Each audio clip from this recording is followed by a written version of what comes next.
Olá, nós estamos aqui com o China Miéville, o Miéville, um dos escritores mais inventivos em atividade, com uma verve inegavelmente política e muito querido também entre o público brasileiro. Nós vamos celebrar o lançamento de A Cicatriz, pela editora Boitempo, que se une aos outros livros Estação Perdido e A Cidade, além de Outubro, História da Revolução Russa.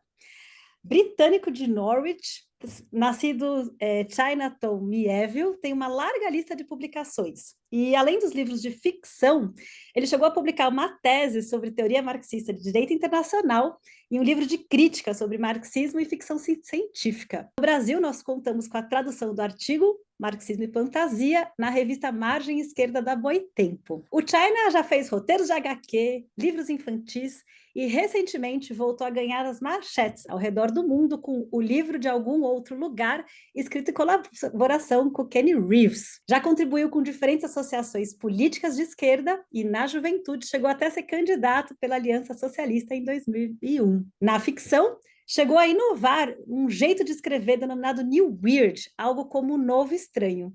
E para começar, com o China Miéville, estão aqui comigo nessa mesa redonda o escritor Fábio Cabral, autor de Sopro dos Deuses, Os Ancestrais do Amanhã, e O Caçador Cibernético da Rua 13, entre outros livros. E aí, galera, tudo bem? Estamos aqui. Será um prazer enorme participar dessa entrevista. Estou muito honrado de ter sido chamado. Nós também. O Felipe Castilho, autor de Serpentário e a Ordem Vermelha, entre outros livros e quadrinhos. E aí, pessoal, muito obrigado por terem me chamado. China é uma honra. Eu escrevo livros, quadrinhos, animações, tudo dentro do campo aí da ficção científica, fantasia e horror.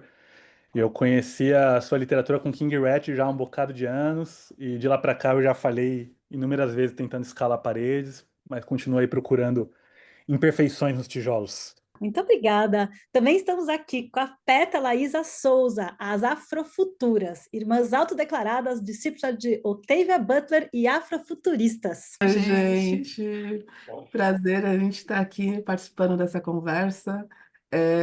Prazer estar aqui conversando com você, China. Oi, gente, prazer, vai ser muito legal esse papo. Estamos muito empolgadas de estar aqui com todo mundo. E também com o Tiago Guimarães, que faz vídeos sobre cultura pop e comportamento no Hora Tiago.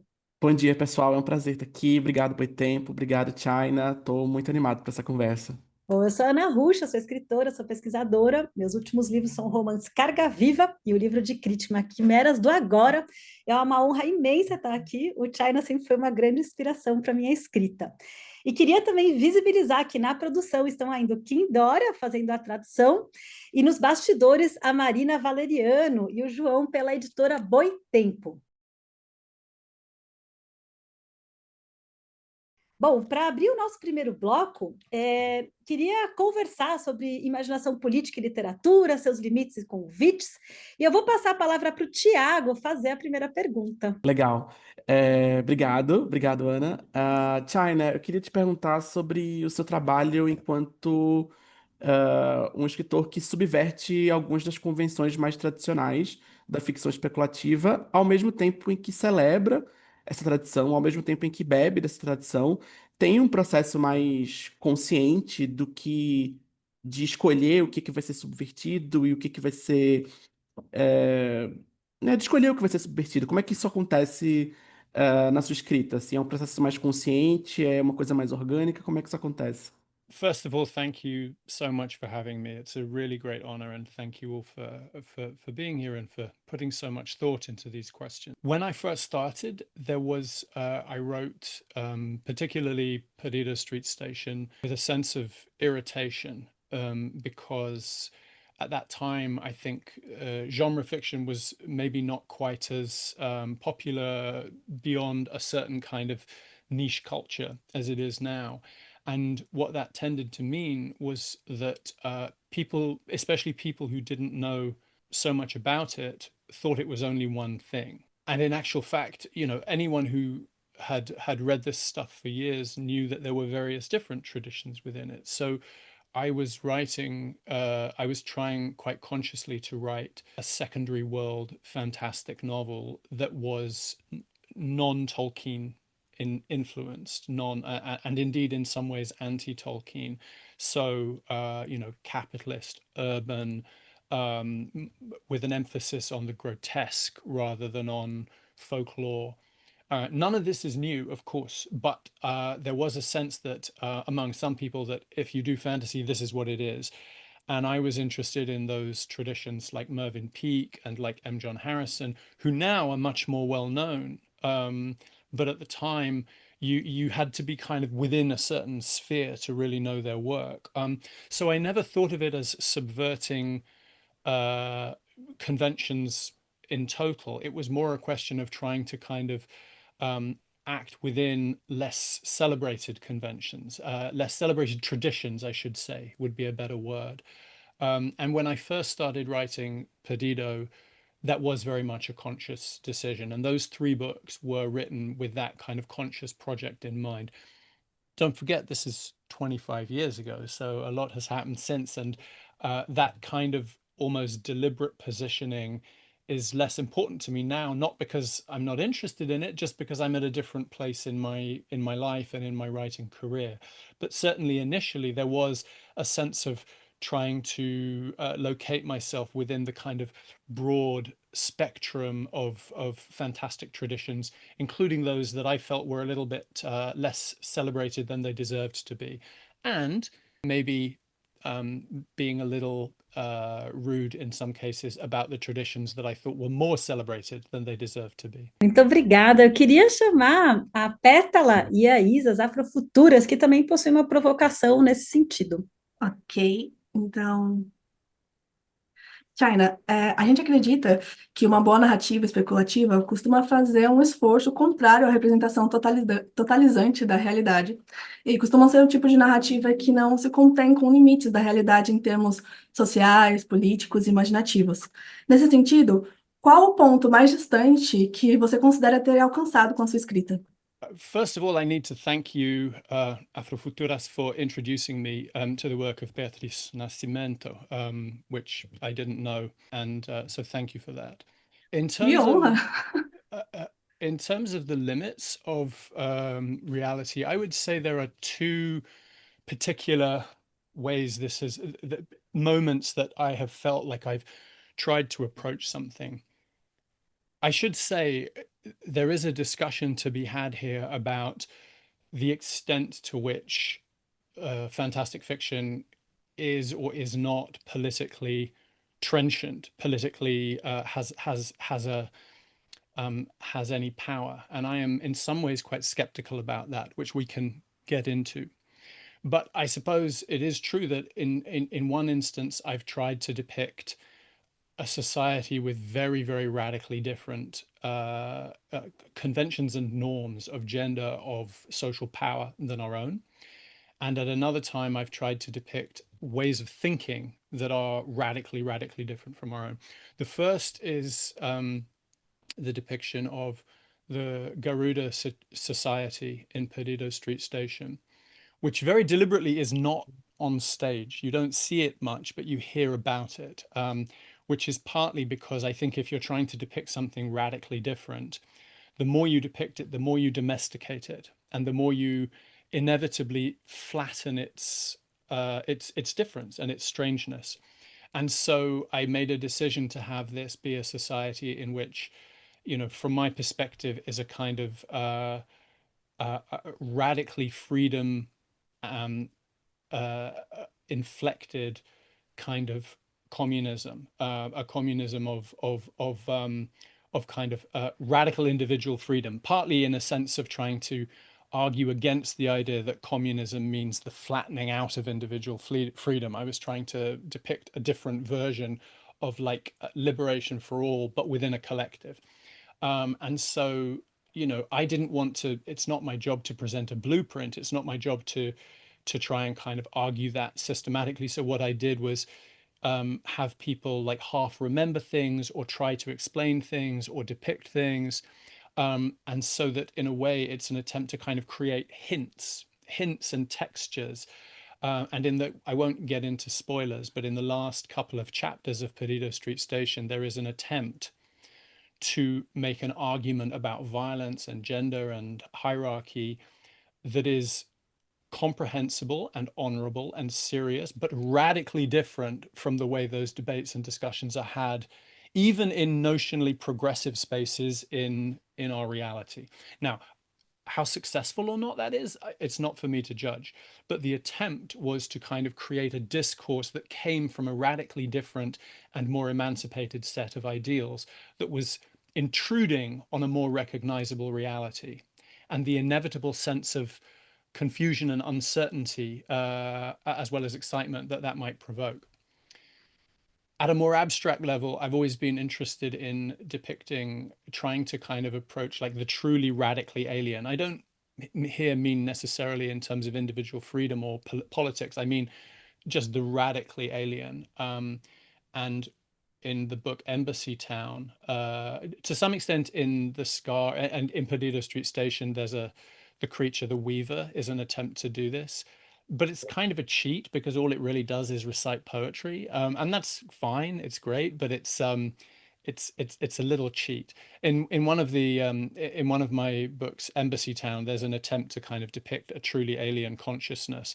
But again, the more you get close to it, the less incomprehensible it is. So all of these experiments I try to do with quite a kind of light touch and kind of hinting and then moving back, because I think that sense of sort of surprise and lack of understanding is inevitably part of the depiction of something radically other.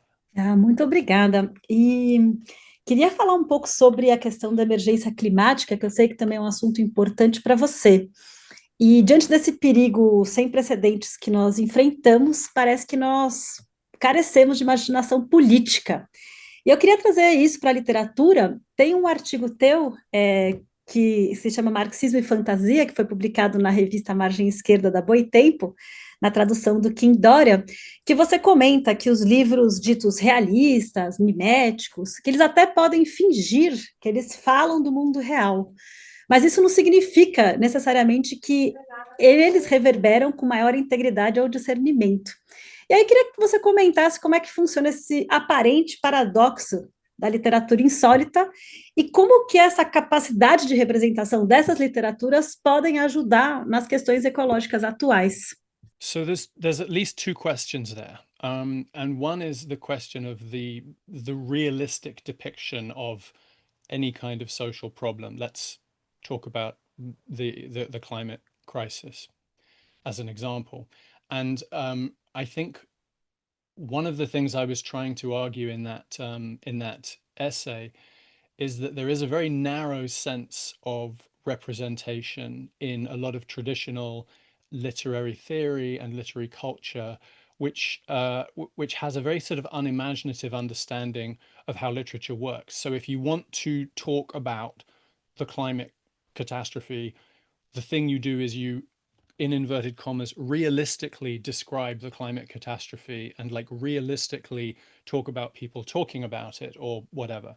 Now, my problem with that is any such depiction takes an enormous amount for granted. So in a lot of what I would call liberal climate fiction, the particular stance of liberal subjectivity is taken for granted in the discussion.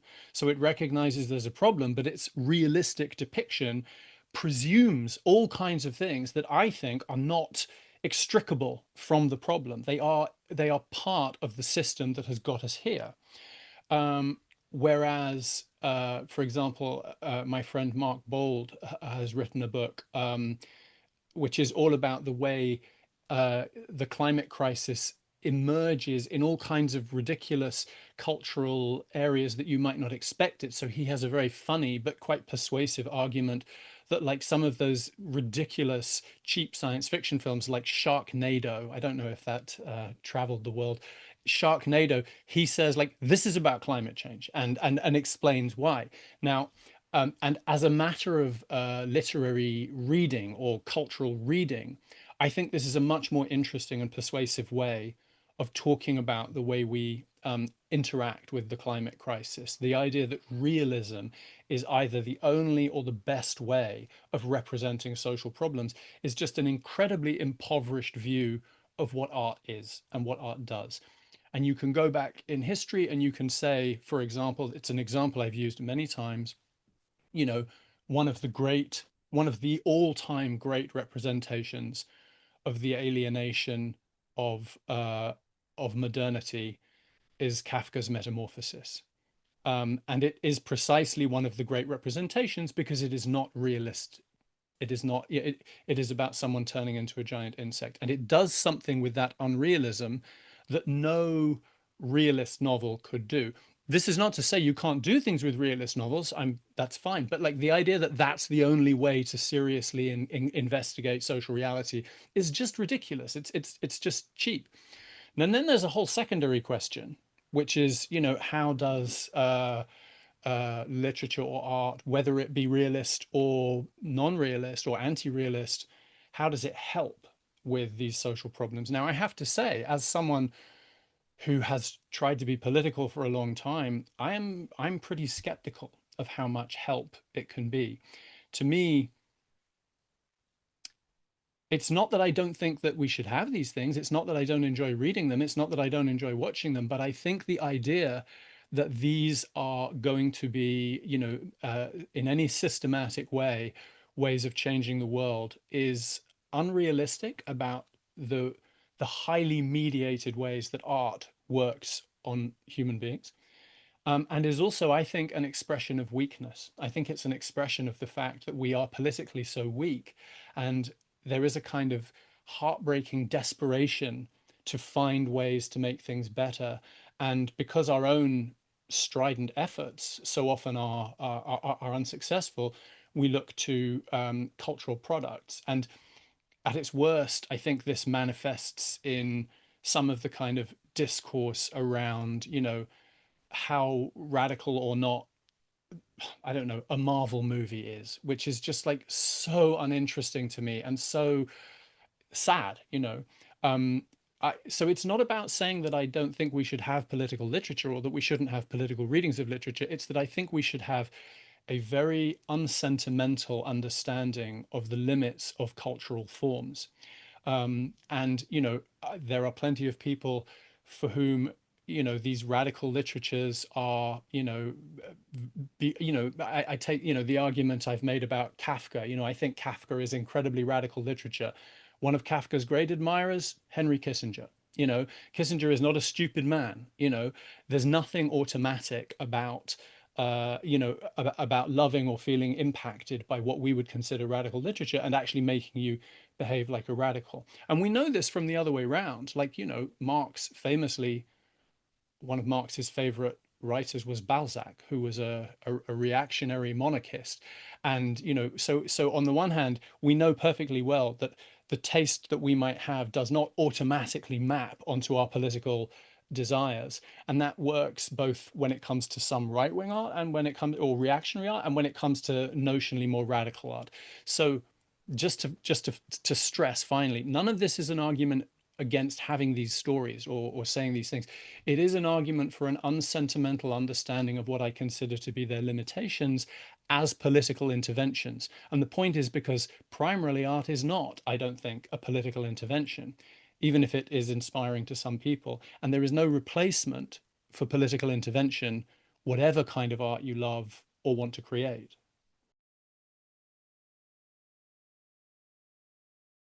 Então, nós vamos entrar no bloco 2, no qual nós vamos conversar sobre as obras lançadas no Brasil. E até pensando no nosso tempo atual de escrita, né, em que foram escritos esses livros e os dias atuais, né? Então, nós vamos falar de A Cicatriz, A Cidade, Estação Perdido, e até para considerar a adaptação feita pela BBC para A Cidade. Então, eu vou chamar nossos escritores aqui. Queria começar chamando o Fábio Cabral, porque ele tem uma pergunta sobre os bastidores das criações. Como foi a sua rotina para escrever a série Bachelard? Se você pudesse voltar no tempo e mudar alguma coisa na série Bachelard, você mudaria? The second question is a really brilliant and uncomfortable question. In terms of the first question, I don't really remember that much. You have to remember, I am an old man. I'm 53, and I wrote these 25 years ago, you know, and so what I can tell you is that for me, writing becomes more difficult as I get older. And I think it becomes more difficult because I think I get better, or I get more, I hope, I get more thoughtful about it. And on the plus side, that means, you know, I'm quite conscious of things I'm trying to do, and I'm trying experiments.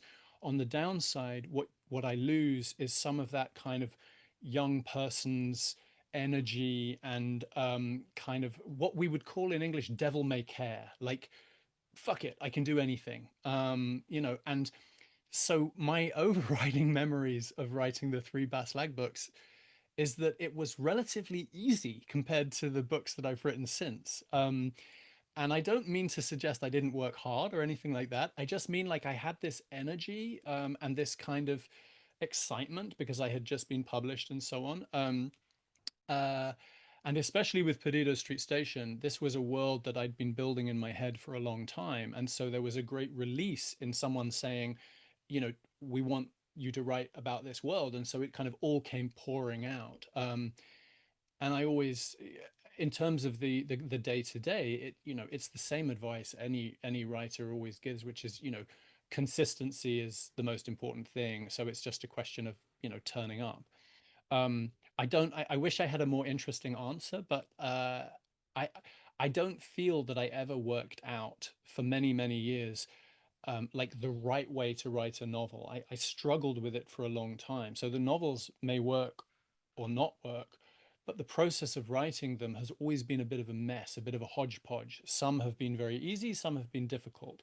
And those three were uh, among the easier that I've done. They got harder. Perdido Street Station was the easiest, then The Scar, and then the Iron. By the time of the third one, I was thinking more carefully, and so I was slower and found it more difficult. If I could go back in time, I mean, yes, there are things I would change. Perdido Street Station. Let me rephrase that, because if I wanted to, I could not go back in time, but like it's not uncommon or unknown for writers to revise their books. Stephen King is always doing it. You know, I could say like I want to do a new version of Perdido Street. I'm going to change this, change that, and that's not something I want to do, because to me it exists as it existed. It came out at a certain time. It is a record of a certain moment in me and in the world, and I need to have fidelity to it. I need to honor it as it is. But that doesn't mean that now I don't look at it with, in some respects, a critical eye. In fact, there was just a new edition in the UK this year, and they asked me to write a short introduction. And one of the things I could do was look back at it and say, with a kind of loving amusement and a kind of proud embarrassment, you know, now I would do this a little differently. I would do this a little differently. And I've read, there's a really wonderful introduction, for example, to The Bluest Eye by Toni Morrison, where she doesn't change the book, but she talks about going back to it and figuring out what works and what doesn't work. And Ursula Le Guin has done the same thing with The Left Hand of Darkness. And so there are aspects that I would change. I would say, again, I don't want to do too many spoilers. I'll say two things, one serious and one not so serious. The serious one, there is a character in Perdido Street Station, a female character, and I was trying to do a particular depiction of a certain kind of like ruthless undercutting of agency, and I was trying to do it for particular narrative and political reasons. I think it was an honorable attempt, but I think I failed. I think if I was going to write it's not about saying I would change what happened to her, but it's about saying I think I would now change the depiction of how it happened, the way I wrote it, because I think what I was attempting to do as a critique of a certain kind of lack of agency about female characters fed into that in a way that I now think was not successful. At a much less serious level, I was very in love with the city that I was depicting, the world I had created, and I never took 2 pages to describe something when I could take 3 or 4. And there is one chapter where some characters literally lay a cable across the city. And I look at it now and I'm like, this should have been one paragraph, not one chapter. So to all the readers, I apologize for the cable chapter. Me identifiquei muito com a sua resposta para o Fábio, China, e muito bom. Eu estou passando por esse momento de voltar no tempo e revisar minha primeira série de livros. Estou exatamente nesse ponto, onde algumas coisas mudaram, tanto na questão política do Brasil, na forma como a informação chegou eu acho que a mais pessoas, enfim, muito bom saber disso. Mas a minha pergunta também é uma espécie de viagem no tempo através das suas quase 3 décadas de trabalho na ficção. E eu acho que a sua primeira obra que muitos brasileiros tiveram contato aqui no Brasil foi Rei Rato, que saiu por uma editora independente, pequena, que já não existe mais, mas fez um trabalho bem legal, foi a Tarde Editorial, tem até aqui a primeira versão ainda, né, e eles também publicaram na época a situação, o The Situation do Jeff Vandermeer. E vocês dois se tornaram as nossas maiores referências para o New Weird, que era algo que todos nós começamos a explorar na época, porque, enfim, chegou com 2 ótimos exemplos e era legal tanto pela fronteira difusa entre horror, ficção científica e fantasia, quanto pela tradução para o português, né, que nos ajudou muito em termos de acessibilidade. E hoje, quase 30 anos depois de King Rat, como você enxerga os rótulos sobre o seu trabalho, né? O rótulo New Weird te ajuda em algo hoje? Ele ainda te define em algo? Ou isso sequer passa pela sua cabeça hoje, sendo que a força política e seu estilo próprio falam mais alto? It's nice to hear that people read King Rat. King Rat was, you know, I was a baby, and it had very small profile in the UK and US, and so it's always a pleasant surprise when people remember it. Honestly, I don't think much about New Weird as a category now. It's simply not helpful to me. But I want to be very clear about what that is not saying, and that is not saying that I repudiate it or I like, you know, turn my back from it. I think for me, a lot of discussions of movements or moments in art and in literature and so on are they're kind of based on category errors. They're kind of like they're talking in the wrong terms. There is I think it's Alain Badiou, the philosopher, has an article where he says a manifesto is not a contract. And for me, any moment of like movement making is a performance. It's an experiment. It's a game. It's all of those things. And that doesn't mean that you shouldn't treat it very seriously and think about it very carefully and so on. But what it does mean is what you are not doing or shouldn't be doing is pointing at a certain cluster of art and saying, I have figured out the indelible internal truth of this work, and this is New Weird or whatever, in the same way as this cluster of rocks is igneous rock, and this cluster of rocks is, you know, or this tree is a deciduous tree. These are not the same kind of categories. So at that time, I was very excited politically, and and it was exciting to feel that there were a group of writers who were all writing with something in common, but it wasn't always easy to tell what it was, and it was interesting to try and figure it out. So what we were doing, as you might know, I didn't come up with the term. Someone was right. M. John Harrison was writing something, and he said, you know, call it New Weird. And I thought, oh, that's great. That's wonderful. That does a really interesting job at this moment. And then after a certain amount of time, there were these debates that I thought were just silly, which is like, well, you know, is so-and-so New Weird? You say that this is New Weird, but actually it does this and that. And I'm like, I don't care. Like, this is fine, whatever. And then it became a marketing term. Now, I want to be clear. Everything in capitalism always becomes a marketing term. Like, that's inevitable. So there's no point saying, oh, this pure thing I invented has been ruined by marketing. Like, welcome to capitalism. You know, this is how it works. So let's not let's not act like children. And this happens to everything. It happens all radical artistic movements. It happened to surrealism. It happened to drum and bass. It happened to Dada. It happened to, of course, it's going to happen. And so for me, it isn't a question of saying, and also like if you work in a market, if my publishers are on the line. If you work in the marketing department of a publisher under capitalism, it is your job to market things.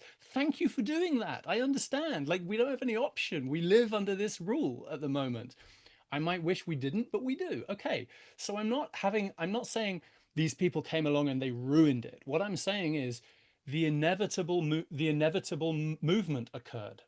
And for me, at the point at which New Weird became primarily a marketing category, I just wasn't interested anymore because it was doing a different job from the job I had been interested in maybe it doing, which was about having interesting, sparky conversations about certain types of fiction. So it isn't a question of saying like, well, it failed or any of those things. It's a question of saying it had its moment. I enjoyed it while it was happening, and now it seems to me to be past its moment. In terms of my own relationship to labels, although things have got much, much more open, there is still, I don't know about in Brazil, but in the UK, there is still some kind of snobbery about genre fiction, about science fiction and fantasy. There is still a degree, nothing like as much as 25 years ago, but still. And for that reason, I will never distance myself from those genre traditions. That's something that, that's where my heart beats. But beyond that, I don't really care that much. So again, I don't know what the Portuguese equivalent of this phrase would be, but in English we would say, I don't get my knickers in a twist. It's not like, it doesn't fuss me. Like, if people want to say, I think China Miéville's work is interesting and I think it is part of such and such movement, my attitude is, oh, okay, that's interesting. If you're finding that helpful, tell me about it. But like, for me, and this is partly the privilege of being, old and having done this as long as I have, is like, I don't know, the books are there. Think of them what you will. I hope that doesn't sound evasive.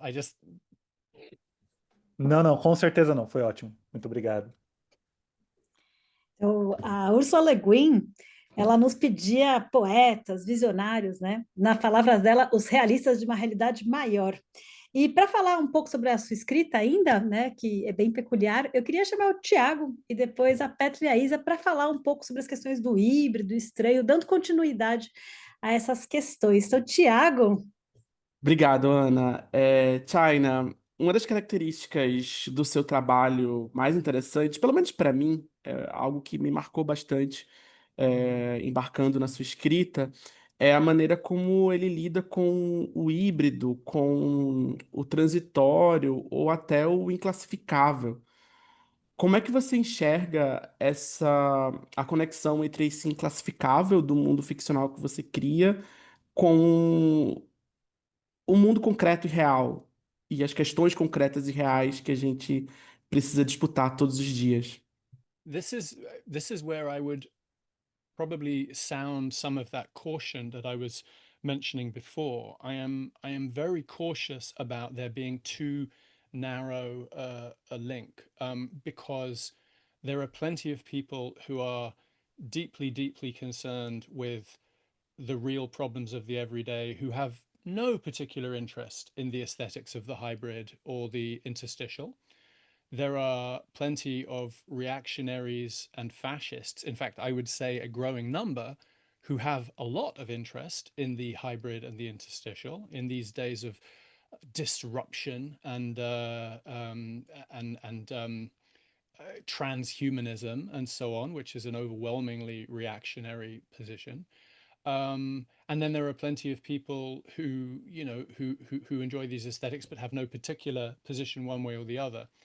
So my caution would be to say that there is a big difference between saying, for me as a writer and for you as a reader, or for me as a reader, for this as a community of readers, we find that this particular aesthetic strikes interesting moments and tones within us that resonate with some of our real world concerns. Now, 100%. So I can only tell you that for me, all of my thinking about this is thinking that happened after the fact. I knew from the time I was very young that I was deeply fascinated by and interested in monsters, chimeras, spaceships, underwater creatures, and also in socialism and in radical politics. And I knew, and I still believe, that in some way these things were connected in me. So I think that different people find various aesthetic moments, ways of thinking about things, not in narrow ways, but sort of aesthetic provocations. So if you are one of those people who finds these things, think of it as like maybe as like ringing a bell. It's like you know your soul is a room, and in that room is a certain set of concerns, you know, a certain set of, you know, what to you constitutes the important things of the world is like these objects within the room. And certain aesthetics, you pick up a hammer and you like hit something in the room. And you know, for me, if I pick up a very conventional sort of literary fiction realist novel written by, I don't know, Ian McEwan or whatever, and I hit it with a hammer, it doesn't resonate for me. Like, fine, I'm glad some people are enjoying it, but it doesn't resonate. Whereas if I hit you know, some of these works that you're describing, it resonates. And so I think I'm very open-minded about the way these aesthetics can operate for people. I think my caution comes in the idea that I sometimes see people expressing, I'm not saying you're saying this, but I often see it, which is that somehow there's almost an inevitability that that's what they're actually doing. That's the kind of, and I just don't think that's true. I think that all of us react to these things with so many layers of mediation. So much of that is to do with my childhood and my political upbringing and my social upbringing and the city I live in and all these things. And then there's these huge layers of sediment that I will never understand. So it's not about saying they don't mean anything. It's about saying that like any art that is worth discussing means too much. It can mean lots of different things. And that's great and that's wonderful. So for me, and it sounds like for you, it is absolutely true that there is something about that aesthetic of hybridity that that like translates into a defamiliarization of the everyday in a way that is very exciting. And because you are a political person, that excitement resonates with you politically as well as other things. I just want to sound a note of caution about saying, if only everyone read hybrid and transitional literature, you know, we would live in a better world. I don't think that necessarily follows at all. I would say one last thing about your question about the hybrid. There is a book that I recommend to everyone. You may know it, called The Origin of Monsters by David Wengrow, who wrote a lot with David Graeber, sadly lost to us. And The Origin of Monsters is a very beautiful, very brilliant book about chimeras in history, composite creatures, and the way they have been indispensable for organizing certain ways of thinking about society. But even there, he's not saying they work one way or the other. He's saying they provide a kind of cognitive vocabulary with which you can think in different ways, in the same way as two different people can have an argument using the same words. So I do think there are very real resonances and very real important things. I just think that they can be deployed in different ways. And I do really recommend that book. Muito obrigado, vou procurar esse livro agora. Legal, eu adorei a resposta. Tá sendo muito legal pensar sobre isso aqui. E ainda continuando essa conversa, né, a gente percebe, né, que há elementos comuns entre as suas obras que revelam, né, uma estética de estranhamento, né, que a gente adora pensar nas possibilidades que elas despertam na leitura. Pensar a estranheza, algo intrínseco também a contextos sociais dissidentes, mostra como todo o processo de desidentificação embaralha e reconstrói mensagens de um contexto cultural de uma forma que expõe as contradições universalizantes e excludentes. Você percebe e se relaciona com a sua própria escrita como um processo de desidentificação? That is a wonderful question. I would start with the same slight caution with which I have answered the previous question, that there is a danger of saying yes in too simplistic a way that suggests that therefore defamiliarization, estrangement in literature is kind of almost inevitably radical or sort of creates a dissident social context. And I wish I thought that were the case, but I don't. Now, that said, again, for me, yes, very much. I am interested in that. I would call it estrangement. I think I think that's maybe what we're saying the same thing about disidentification, the making of the world unfamiliar. And to me, forgive me, I'm repeating something I said many years ago, but I don't know a better way to say it, which is that I think there are two poles in all cultural production. And one is to do with recognition, and one is to do with estrangement, defamiliarization. And they're always both there. If you have no recognition at all, you have a kind of stream of impossible noise or something. But if all you have is recognition, then you have real life. You're not having artistic creation at all. But I think that one can say that different traditions of art and literature emphasize different elements in different combinations.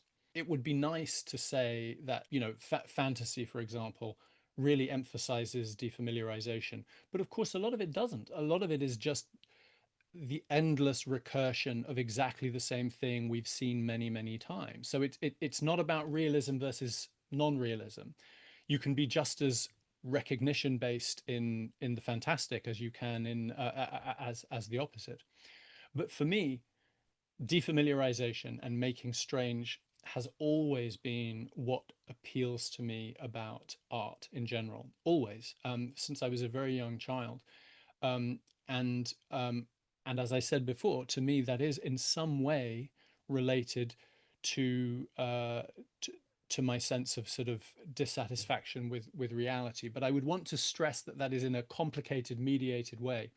A lot of these feelings that I have, I don't know if you find it as well, are trying to make sense of things after the fact. So I don't know why it is that as a 5-year-old, I was much, much more drawn to the picture of the sea monster than I was to the beautifully painted picture of a vase of flowers. I don't know. But because I'm now 48 years on from that, I've had a long time to think about it. And I have spent my time saying, well, maybe it's partly this, maybe it's partly that.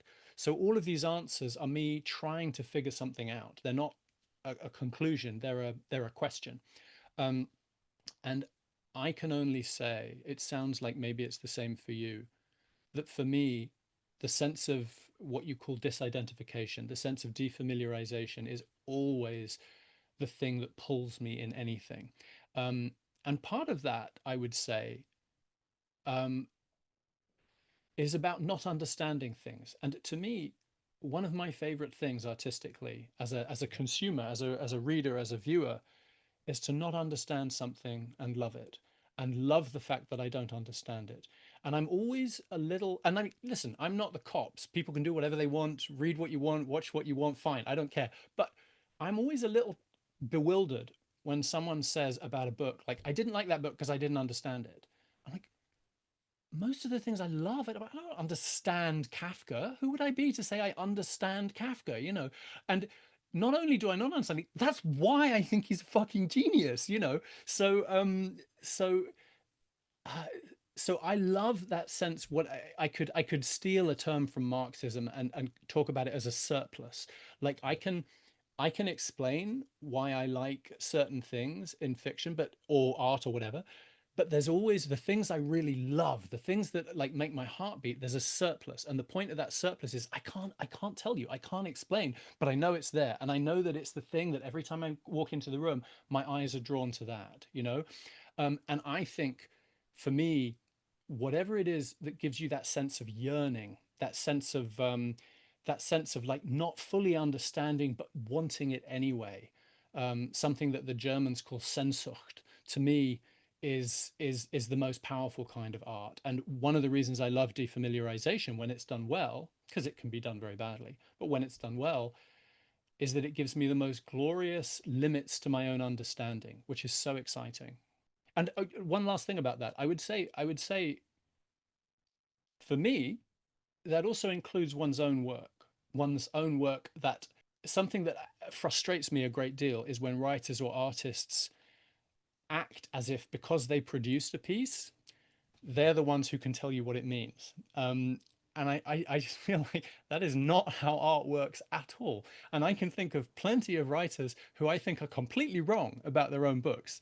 And now, they might be right. I'm not saying writers are automatically wrong. Like, I think I'm right about my own books, but I would never turn to you and say, well, your reading is different from mine, but let me tell you why you're wrong, because I wrote it, so I know. And it's still an incredibly common thing to say. And at times, something even more happens, which is occasionally, not very often, it's happened to me a couple of times.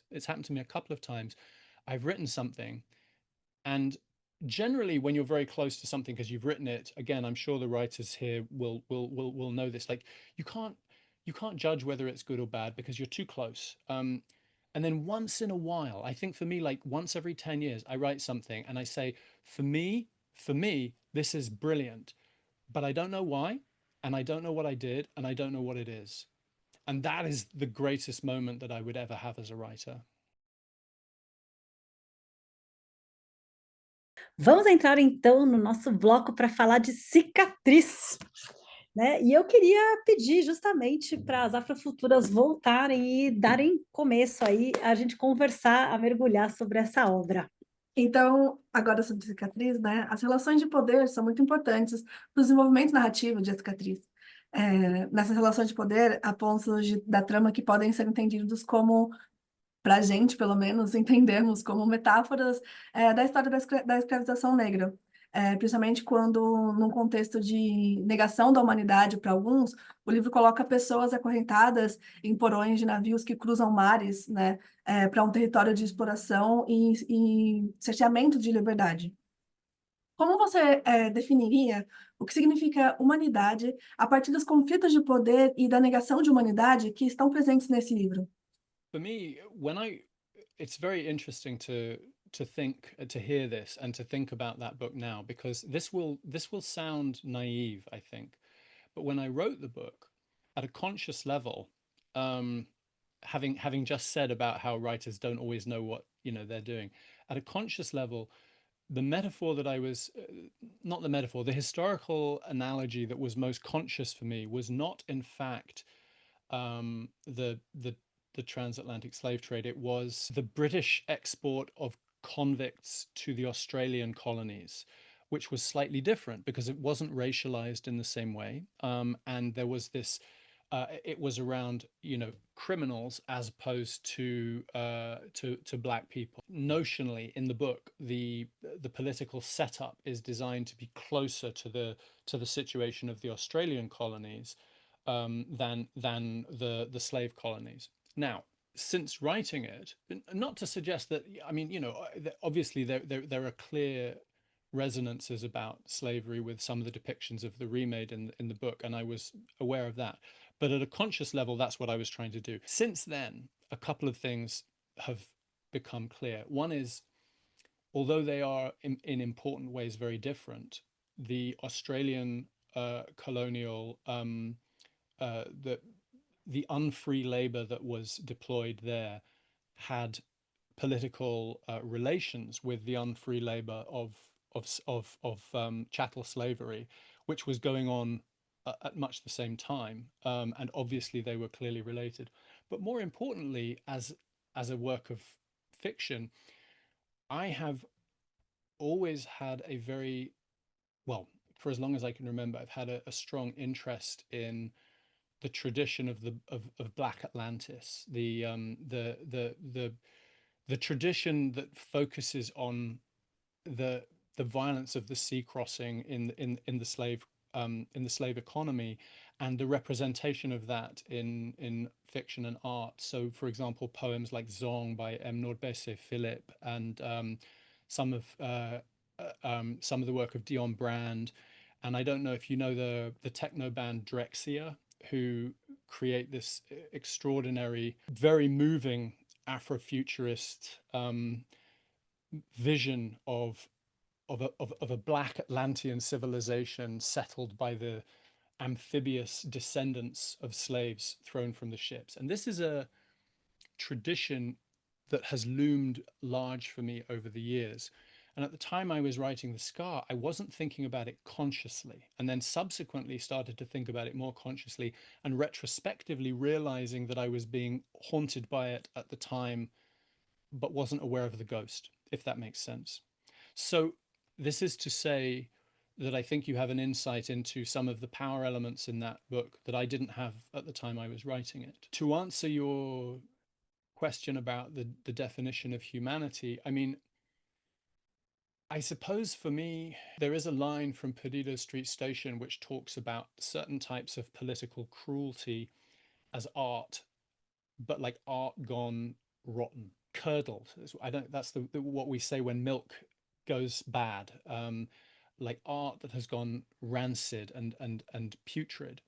And for me, I think that sense of, you know, what it could be, should be to in humanity is, as far as possible, the full flowering of that creativity of and which is why, in the most heartbreaking way, political cruelty on the one hand is the furthest possible thing from human freedom, but on the other hand is itself a kind of mutated and twisted form of human freedom. You know, when you think about I mean, there's a difference if you're trying to get someone to do something, to, if you like, to just hit them.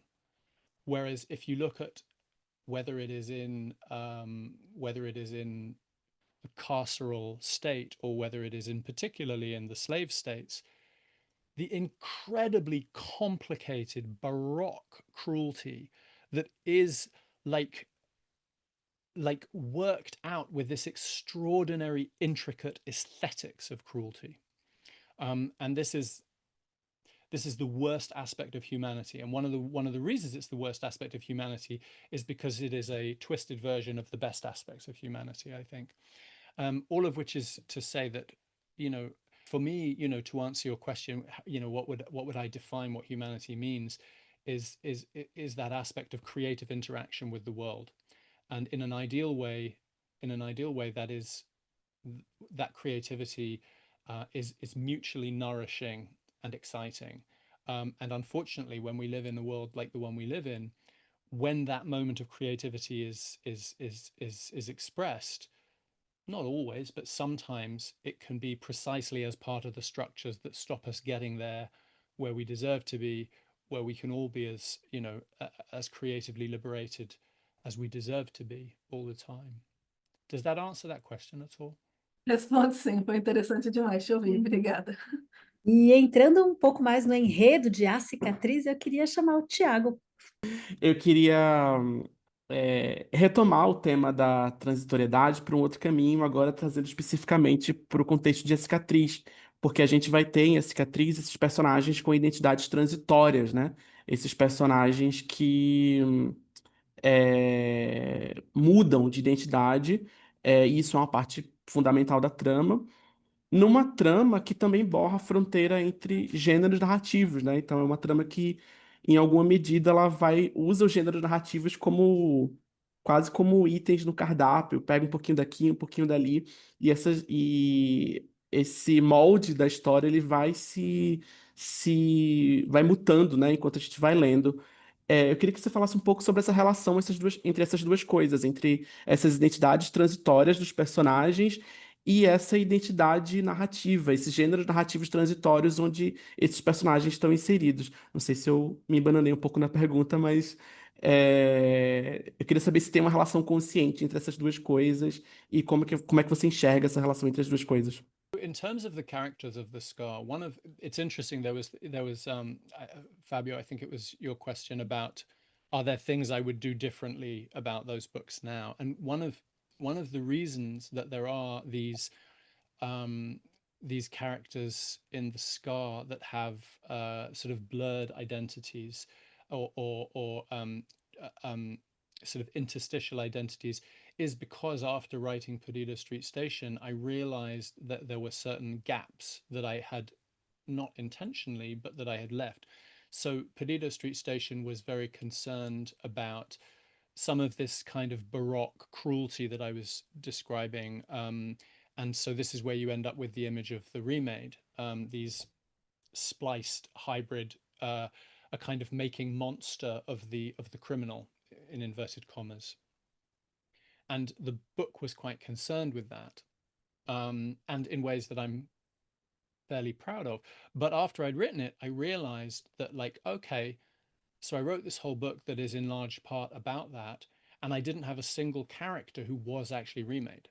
They were all no viewpoint character. They were all described from the outside, and I thought, okay, well, that's interesting. And it was one of those moments of where you try to have the sort of a degree of humility, so you can see your own limitations. And so I thought very much like what I wanted to do in The Scar was to have at least one importantly viewpoint character who was part of that kind of marginalized identity. And in, you know, in some sense it's made easier for me because, of course, you know, in most states today, marginalized and oppressed identities, part of the marginalization and oppression is the constant insistence by the power that they are not marginalized or oppressed. So whether that is due to racialization or queerness or whatever, part of the discourse is, you know, why are you always talking about this? This is not, you know, this identity doesn't mean anything, you know. And in a sense, for me, I made with Bas Lag, it was easier because what I have here is a world in which the marginalization is explicitly the point. So you don't have to have that argument about whether or not marginalization and oppression is a real thing, because that is literally the whole nature of the way this identity has been created in this world. It is created to be interstitial, marginal, and oppressed, and indeed exploited. So, you know, and also, you know, I, among other things, I hope one of the traditions that I am interested in is pulp. I'm a pulp writer, and so while I like to try and do things that are interesting and sophisticated, I also like sort of adventure stories and pirate stories and these quite sort of, in a way, quite simple, bright colored narrative shapes. And so how do I kind of cross-fertilize those? How do I hybrid those things? And so this is where I ended up with these, you know, this character in particular, who has, there's more than one, but one in particular who like has this particular kind of problematized identity, and then sort of putting him into a fairly, you know, in its overall shape, it's a very simple shaped narrative book, because it is a pulp book. Like in its shape, it is not an avant-garde poem, you know, and trying to kind of honor that, but also do interesting things with it. This is one of the things I'm always really interested in doing, is like trying to honor these traditions, sometimes traditions that come out of a very kind of commercial kind of fiction, treat them seriously and with respect, but also try and do interesting things with them, try and push the form as far as it'll go without just repudiating it, still being true to it, but seeing how far you can take it.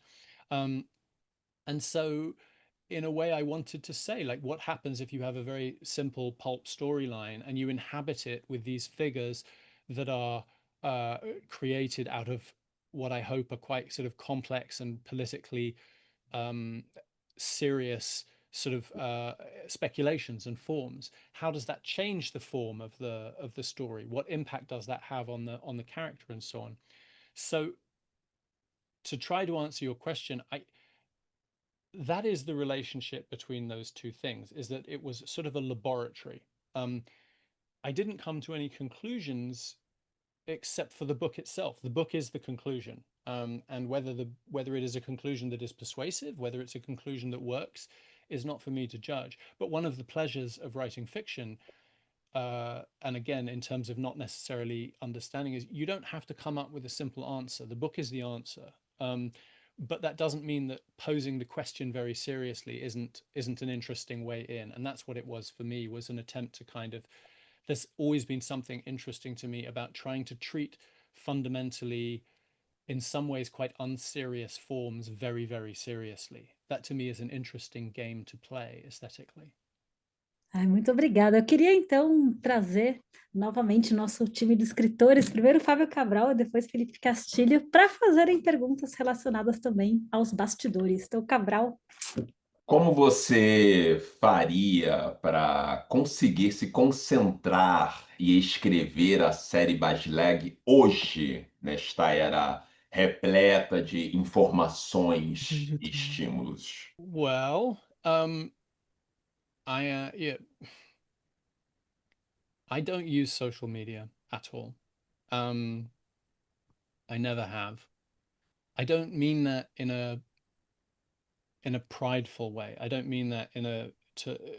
I mean that because I think I am weak, and I think I am vulnerable, and I don't think I would deal with it very well. And so I go out of my way. You know, I have blocked most of these, even though I don't have an identity on them, I've blocked the websites on pretty much all of my equipment. Um, I know I understand that the question is partly playful, but it is also very serious. And I think that I think that what is happening with the, you know, the attention economy is truly scary. Like, it really frightens me the way it has intersected with actually exactly that kind of cruel creativity that we were talking about before, and with nascent fascism, and with the worst aspects of humanity, and with addiction and so on. And I truly think that a lot of the attention economy is desperately bad for humans. I have a friend, Richard Seymour, who wrote a book called The Twittering Machine, which is basically about social media. I don't know if it's translated into Portuguese, but if people want the most devastating analysis of social media that I know of, and persuasive, I would recommend Richard Seymour's The Twittering Machine. So one of the ways that I try to write is that I made that decision very early, that I was not going to do that because I don't trust myself. And I don't want to sound like, sometimes, especially when I'm speaking to younger writers, and they will tell me all the things that they get out of it and all the ways that it's good for them, whether it be personally or professionally or politically or whatever. And I want to be clear, I don't need persuading that there are benefits. I don't need persuading that there are pros as well as cons. All I insist upon is that there are cons as well as pros. There are problems as well as benefits, and that I think, if I'm honest, I think most people who spend a lot of time on these platforms do not consider whether or not the pros outweigh the cons. It is simply like, you know, and also sometimes one hears people say, well, you know, I enjoy it. I enjoy scrolling, whatever. And I'm sorry, but enjoyment means nothing. Plenty of addicts enjoy the thing they're addicted to. You know, and that doesn't mean that they, now, again, I'm not the cops. People can do what they want, but I do think that it would be really, really helpful if people were able to be ruthless and unsentimental about this commodified attention that doesn't just like commodify our attention, but actively encourages a lack of thought, actively encourages too quick reaction, actively encourages an affective, emotional, rageful response to stimuli. And I'm really worried about it. I really am. In a broader sense, I mean, I think the internet obviously is also, you know, it is one of the most wonderful things ever. I use it all the time. I find it incredibly helpful, and it is also a massive time sink and you know, bad for one's soul and all those obvious things. So social media in particular, because I think that sense of interaction is really dangerous. And one of the things that I notice a lot is, you know, on social media, when you put something on social media, what you are doing is publishing something. And so many of the problems that arise on these platforms seem to me to arise because of a misunderstanding of the nature of speaking to your friends versus publishing. And so it isn't about saying, like, if you're pissed off, you should keep it to yourself. Not at all. Go speak to your friends. Go have a drink. Go get on the phone. But why would you effectively, in this day and age, publish a book calling someone else a prick because they said something you didn't like? Like, this is an insane thing. And we've kind of normalized this absolute insanity. So I feel, as you can tell, that for me, and I believe for more people than know it, the negatives outweigh the positives quite a lot. In terms of more generally, internet stuff, I have blocks on all my machines and I can't get online before like 1 o'clock in the afternoon. It's very simple. And then, like, if I need to look something up, if I need to do some research or whatever, I have a notebook and I write it down. And then when I can go online, then I look it up. And it's embarrassing how simple I think it is. And I don't mean like I think I have sorted out the world. Like, I found this really, really hard for years, and this is what works for me. And it's been a very difficult process to learn this and to get to it. But if I'm ever talking to people who are, especially younger people, but people who are writing and who are saying like, how can I write a novel? How do I write a novel? And like, I know people want to talk about like creativity and they want to talk about ideas and they want to talk about prose style, and that's all wonderful. But the first thing I say is like, get offline. And then they say, sure. And I'm like, no. Get offline. No, get offline. I know you think, okay, well, I will, but I'm just going to check this thing. No, get the fuck offline. And if you don't do that, like, you're not going to do it. So I know we live in a wired world. I'm not suggesting we all become hermits. I'm saying take a few blocks in. What is the worst thing that can happen? The worst thing that can happen is that you can't look something up for 4 hours.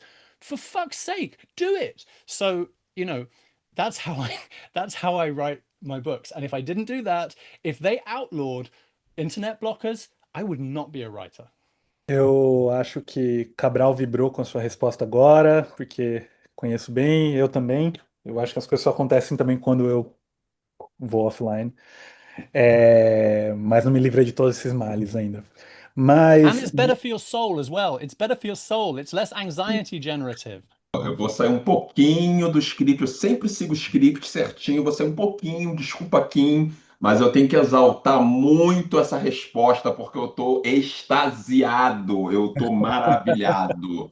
Porque eu tenho essa relação conflituosa com as redes sociais e todo mundo tem que estar online, todo mundo tem que falar sobre, tem que ser doutor entendido do assunto. Isso me enerva de umas formas, entendeu? Eu detesto redes sociais, eu só estou lá porque eu sou escritor e preciso divulgar o meu trabalho. Então, eu só queria botar isso para fora. Eu me identifiquei muito com a sua resposta. Muito obrigado, porque eu vou continuar ficando com as redes sociais bem distantes de mim, o máximo possível, e me concentrar em escrever, que é isso que eu mais gosto de fazer. Muito obrigado, desculpa por ter saído do script. Fabio, I know we're running short, but can I say one more thing about this? Okay. And again, let me be very clear. I am not the police. But you just said something to me that that a lot of writers and younger writers say, which is, and I don't blame you. I completely understand, which is like, I have to do this because I have to promote my work and so on. Now, here's what I would say to that. And I apologize. My publishers are not going to like this, but I'm going to say it anyway, which is, no, you don't. Now, you can, if you want to, and it might be for you and for some people that the benefits outweigh the costs. It might be that the positives outweigh the negatives. I cannot tell you that if you get off social media, it won't impact your writing career. It might, but you have the right, and I would say the necessity, to do the calculation about whether or not, even if that happens, it might be worth it. It is simply factually false that one has to do these things. You have to make a choice. And if you make the choice and you say, I hate it, but it's a choice worth making because I get to be a writer, more power to you. Absolutely. But I beg you, do not do it just because you think you have to. You don't. sensacional. E aproveitando que nessa sua resposta, na sua excelente resposta, China, você comentou, você indicou o Twittering Machine, do David Simmer. E em outras respostas você chegou a falar também do Origins of Monsters, do David Wengrow. E eu tô aqui olhando, tô de frente pro Dawn of Everything, do Graeber, do saudoso Graeber e do Wengrow. Mas eu queria. Faz um tempo, a Boitempo publicou nas suas redes sociais, né? Nas redes sociais que a gente estava falando agora, os 10 livros de ficção científica que todo socialista deveria ler. Mas além desses livros que você já comentou, tem algum título novo ou um título em especial que você gostaria de indicar ao público? E uma bonus track, um livro de não ficção que você indica para um socialista que escreve ficção científica, mais especificamente, né? E eu sei que só dizer um ou dois títulos é complicado, me desculpa aí por te jogar na fogueira, mas é isso. No, it's a really interesting question. I'm just quickly scribbling down a couple of titles so I don't forget them. First of all, on that list, I'm not angry with my publishers. I understand, I fully understand why they would publish it and so on. But I should say that list is a bit of an odd thing because I produced it 25 years ago for a small meeting that I was giving, and I handed it out on pieces of paper. And then a couple of years later, someone asked if they could, and I produced it very quickly, and it was partly meant sort of lightheartedly, sort of a bit playfully. And then someone asked if they could put it online, and I said yes without really thinking about it. And to be totally honest with you, that list is a great embarrassment to me now. Partly because the listicle form is one of the abominations of the human soul that destroys creativity and cognition, partly because the actual list itself was not well thought through and put together. It's almost entirely works by men. There's a lot of works that, like, it was meant as a little gag, and I wasn't really thinking it through, and I would never produce something like this now. So I want to take this. You will do me a great honor and favor if you can tell the world that I officially repudiate that list and apologize for it. Now that said, what books would I would I recommend now?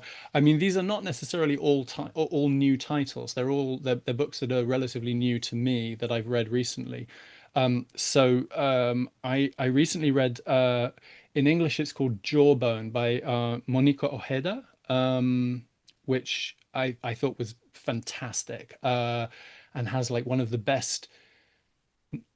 It's a fantastic novel, but it also has one of the best discussions of the weird as a literary pull that I've ever read, and I thought that was absolutely wonderful. Oh, thank you. Mandibula. Forgive my butchering of that pronunciation. Foi publicado no Brasil. Desculpa por interromper. Foi publicado no Brasil pela editora Autêntica. É muito bom. Eu tenho esse livro. É excelente. It's a fantastic book. I thought I really loved it. Older books, I always take the opportunity to recommend the works of Michael Sisko. And again, I think these are very radical, but not in that straightforward, like he's writing left-wing fiction way. It's more that he is essentially a modernist and an avant-gardist who writes genre fiction. So his book, The Narrator, to me is one of the great fantasy novels of the last 50 years, and is essentially pulp fantasy as if written by a high modernist in Austria in 1940. It's an extraordinary work. I recently read an old book, a book I think it's almost as old as me, by Doris Lessing, called Memoirs of a Survivor, which is a kind of science fiction about a slow collapse of the world, and there's sort of a dreamscape that I think is a beautiful and a very underrated book. So those are a few examples. I would always recommend Brian Evanson's work. Brian Evanson is one of the great short story writers of our time. And in terms of your point, Afrofuturas, about defamiliarization, I think he's one of the most estranging writers and greatest writers of estrangement I've ever read. In terms of a non-fiction book, this is a really interesting question, and you've put me. I didn't come to this with thoughts in mind, so I'm trying to think about what I've been reading recently. I'm going to cheat because, if you gave me 20 minutes, I would come up with a list and then I would organize them. But I'll say the first thing that came into my mind. And the first thing that came into my mind, I'm afraid, is another book by Richard Seymour. It's his most recent book, and it's called Disaster Nationalism. It is tragically more relevant than ever. It is tragically probably quite relevant for Brazilian readers because it has more than a little to say about Bolsonaro. And it is, I think, one of Richard is, for me, a deeply creative leftist who is deeply committed to the sort of radical project, but who comes at it with a very open mind, without preconceptions, without what I consider some of the sentimentality of the left, where you fall back on what you think you know. He draws a lot on psychoanalysis, but integrates it with a kind of radical political lens. So, and part of the, I mean, I think it should be read by everyone, but if you want me to say why I think it should be read by science fiction people in particular, it is because if you ever needed to be persuaded that we are living in dystopia, this is a book that will do it for you. It is a book about the new fascism. Muito bom. Já temos muita coisa o que ler, além dos livros do próprio China. Indo em direção ao final dessa conversa, queria trazer uma pergunta do público, que eu vou ler, a pergunta do João, de Santo André. O João pergunta o seguinte, então cito, A Cidade foi escrita há mais de 15 anos, e naquela época já éramos acostumados a desver coisas, principalmente na vida real, sujeira, moradores de rua, acidentes, etc. Agora, com as redes sociais onipresentes, estão acostumados a desver coisas em nível global. Como que você vê o impacto dessas mídias como amplificador desse desver e da impessoalidade que desenvolvemos com as coisas? I thank you. This is a really fascinating question, and it's an interesting variant of the discussion about social media and online that we've had already. Not a way of thinking about it that I have particularly considered, but the moment you say it, I can feel its its importance. I think, I mean, you're quite right. Like when I wrote The City and the City, the whole metaphor of unseeing, people have been very generous about that and said how much they found it a powerful metaphor and so on. But I think that the questioner is quite right, that for me it was simply a depiction of what goes on all the time. Like I unseeing, which is of course not the same as not seeing. It is an active act of effacement, is something that we all do all the time, and to various degrees and in various ways. And I think that when it comes to social media and onlinery in general, I think it probably sort of accelerates that tendency. And the difficulty about it is that it's very, very difficult to say. I think when we are looking for kind of ways to be in the world, one of the things we want is straightforward, simple rules. And I understand that, and I share the desire. But the problem is, for a lot of these things, you can't come up with one sort of rule or approach that will solve the problem, because the way something is received depends on so many variables. So let me give you an example about unseeing and seeing, which is when I think about the depiction of the fact that if you want to, your feeds are constantly full of genocide today, constantly full of children starving to death, constantly full of people being burnt alive, like constantly full every day, every minute of every day.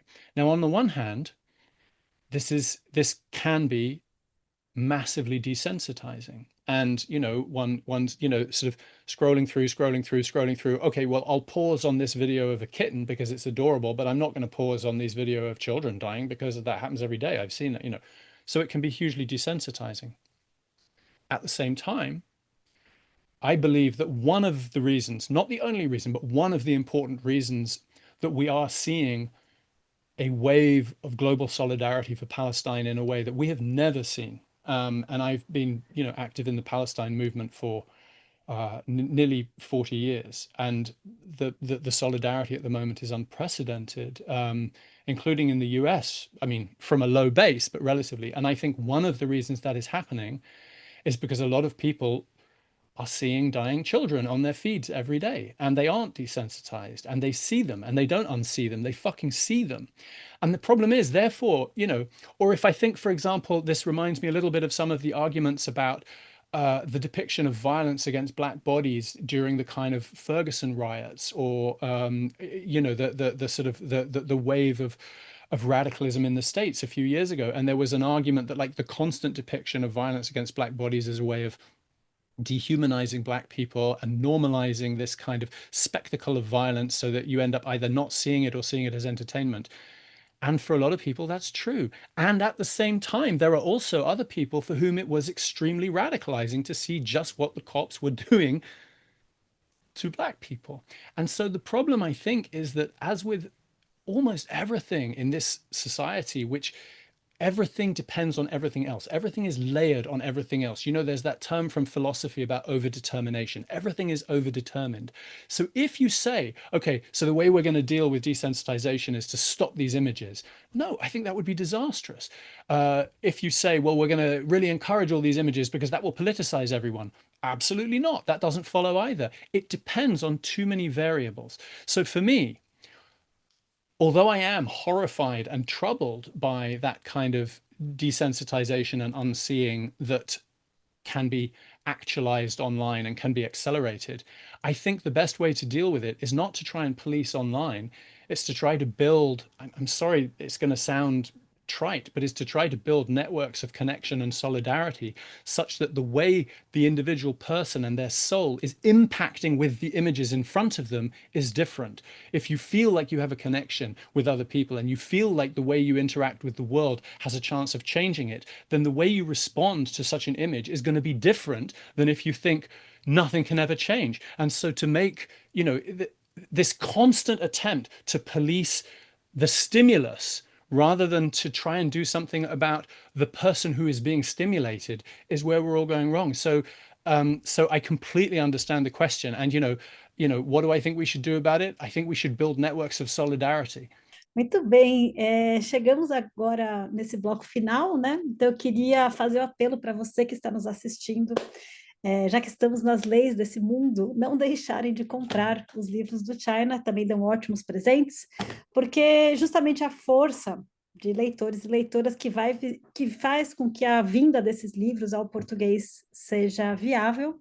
Fazer um livro envolve também uma grande equipe de profissionais. Queria até saudar aqui o José Baltazar Pereira Júnior, que foi o tradutor de A Cicatriz, e cada exemplar vendido, enfim, faz uma diferença também em tudo isso. E queria pedir para todo mundo aqui, nossos ilustres convidados, pessoas muito inteligentes, sábias, se despedirem, deixar suas redes sociais, seus recados finais. Então, Cabral, se você puder puxar a fila aí em ordem alfabética. Olha, quero ressaltar, né, mais uma vez, que eu estou imensamente honrado por ter participado dessa conversa. Foi muito construtiva, foi muito bacana, muito mais do que eu poderia imaginar, né? Eu gostei muito das respostas. Essa questão das redes sociais, sim, eu vou pensar muito sobre isso, que eu realmente detesto as redes sociais, mas a gente tem que aprender a lidar de alguma forma, né? Enfim, acho que tem que privilegiar mais a escrita mesmo. E, né, falando das redes sociais, né, as minhas redes sociais, em todas elas, eu sou Cabral Escreve, Cabral com Cabral com K, Cabral Escreve tudo junto, né? Instagram, acho que Facebook, acho que TikTok também, né? Enfim. E também ressaltar, né? Sim, né? Eu me identifiquei muito com as respostas do China, né? Principalmente com as posições políticas com as quais eu me identifico muito, né? Então fiquei muito satisfeito, né, com a expressão dessas posições, né, sobre o mundo.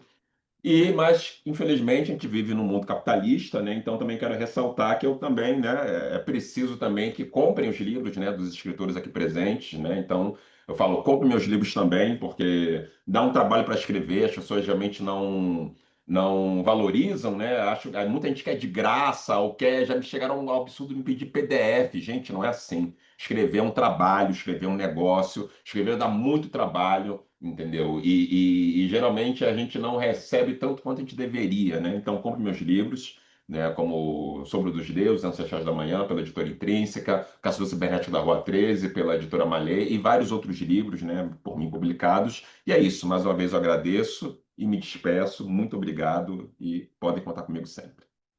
Bom, gente, queria agradecer. Shaina, obrigado pelo seu tempo, foi maravilhoso. Muito bom poder fazer essa troca de ideias com alguém que eu já admiro há tanto tempo e com pessoas tão incríveis aqui junto comigo. E fico feliz de ver a cicatriz saindo agora, aqui no Brasil. Fico honrado de ter feito também a orelha aí do livro. E valeu por ser essa voz tão importante, que transita entre vários lugares.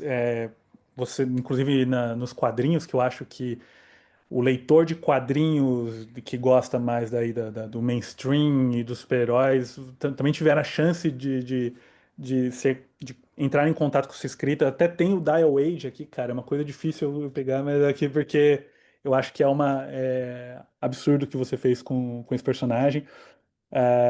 Bom, além de agradecer, deixa eu fazer aqui o jabá. Eu também transito entre quadrinhos e literatura, então a única rede que eu tô mais ou menos é o Instagram eu tô em @felcastilho ali, porque um coach já pegou meu nome, Felipe Castilho, então eu tenho que usar essa redução. Ah, e, enfim, tem ficção científica vindo aí em 2026, então estou muito contente, estou escrevendo. E é isso, gente. Queria agradecer a todo mundo, Boitempo, meus amigos, China. Beijos a todos. Obrigada, gente, por ter convidado a gente a participar dessa conversa tão legal para a gente, tão inspiradora. Ajudou a gente a dimensionar outras coisas que a gente vem pensando sobre imaginário. Então, assim, para a gente foi muito legal estar aqui participando, estar integrando esse momento, esse espaço junto com vocês. Então, muito obrigada. Para quem quiser continuar conversando e pensando outras formas de pensar imaginário, outras formas possíveis, né, da gente construir pensamentos outros sobre imaginários, a gente chama para vir também acompanhar o nosso trabalho no @afrofuturas em todas as redes sociais. E a gente está aí é, esperando outras oportunidades de dialogar com formas tão legais de pensar imaginário como foi aqui nessa conversa.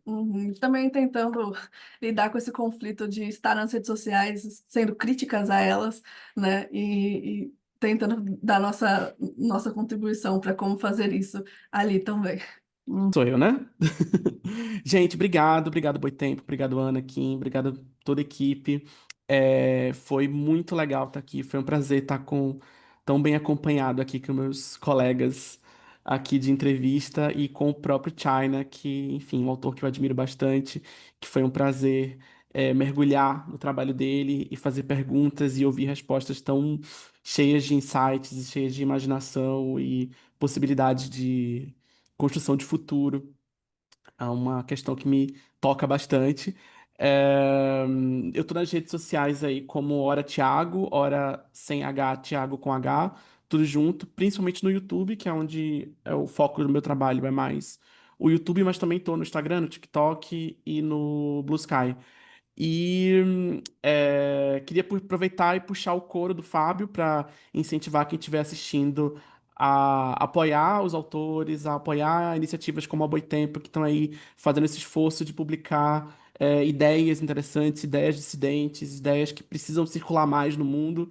Então é importante que não resolve, mas é importante a gente apoiar iniciativas como essa, é importante a gente apoiar os autores, é importante a gente apoiar o mercado editorial, porque pegando esse gancho do China sobre rede social, às vezes o livro, a mídia física é uma maneira da gente sair um pouco desse turbilhão de rede social. Assim, eu sei que para mim não só uma possibilidade de aprendizado e de expandir o meu imaginário, mas uma forma de sair um pouco desse contexto de rede social, de pegar um livro e mergulhar ali naquele universo e, enfim, sair um pouco. Então, obrigado novamente e até a próxima.